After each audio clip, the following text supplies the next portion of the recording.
So let's resume. What's with Bible translations during the Middle Ages? Right. So there were several translations made. For example, Catholic France has a history of translating the Bible. In the 13th century, the whole Bible got an Old French translation. It was translated into Czech the following century. Continue.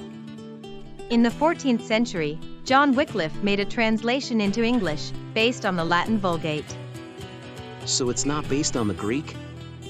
No, but that's not why it was controversial. Wycliffe took some stances different from the Catholic Church, and they didn't get along, though that's an understatement. What else happened? Wycliffe was a big advocate for Bible translating. He didn't want it to remain in Latin, as several people in his day thought. Well, now there are translations throughout many languages. Something had to change. True. Jan Hus also proposed translating the Bible into his Bohemian language. And two Franciscans who supported him made a Hungarian translation. But since Catholics weren't really up for this task, it was the Protestants in the 16th century who multiplied Bible translations. How did this happen? Desiderius Erasmus in 1516 put up the earliest printed Greek New Testament, which he reconstructed from Byzantine copies. This would be known as the Textus Receptus. Okay, and why did he bother? That's because Erasmus held to an ad fontes viewpoint, or back to the sources.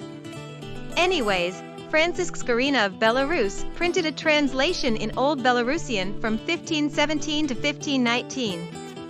And in 1521, Martin Luther got to work translating the New Testament into German, refining his native tongue as he went along.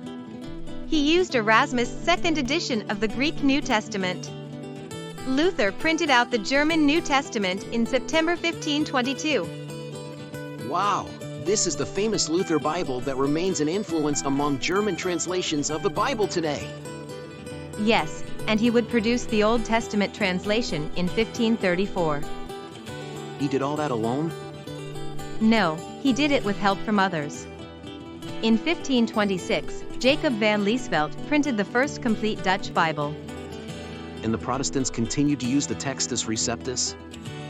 Yep, like the Polish translation in 1563, the Spanish Biblia del Oso in 1569, and so forth. Wow, so fascinating! What about the English translations? Well, we'll talk about that at another time. But the story is far from over.